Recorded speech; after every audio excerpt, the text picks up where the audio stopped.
The purpose of this video is to describe how one of the best athletes in baseball today, Mike Trout, steals second base.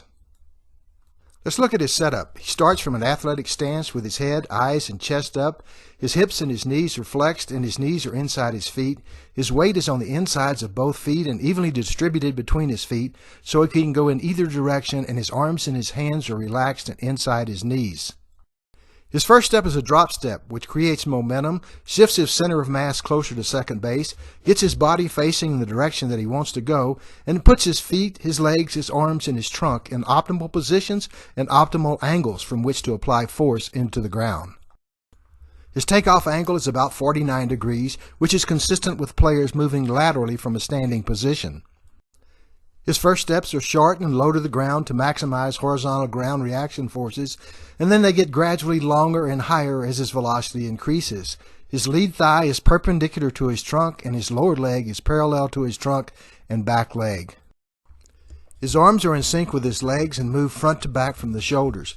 His chest is perpendicular to his base to prevent side-to-side movements of his upper body. His elbows close on the way up and correspond to the closing of his recovery leg on the way up. And this creates short, fast levers for quick front-side recovery. His elbows open on the way down in sync with the extension of his opposite hip and knee to create long, forceful levers on the backside. His hands move cheek to cheek. They come up slightly, in and to about shoulder height on the upswing, and down past his pockets on the downswing. His back elbow starts to bend as it passes his hips and comes up to shoulder height.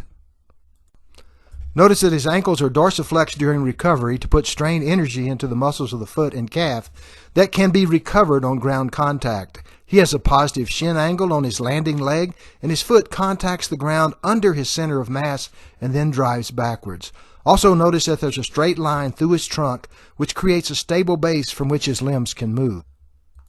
He starts to slide after 10 steps, which is consistent with most good base stealers, who also start to slide after about 10 to 11 steps.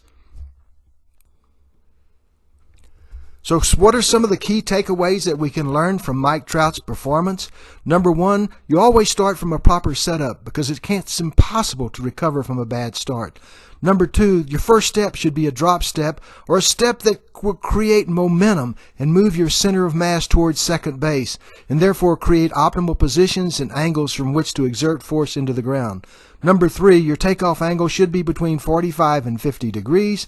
Number four, your first steps should be short and low to the ground and then get progressively longer and higher with each step.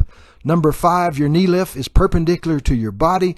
Number six, your ankle is dorsiflexed before it contacts the ground, and then your foot lands under your center of mass. Number seven, you have big arms. Your elbows close on the upstroke and open on the downstroke. Number eight, your hands move inward from cheek to cheek at the shoulders. And number nine, there's a straight line through your trunk.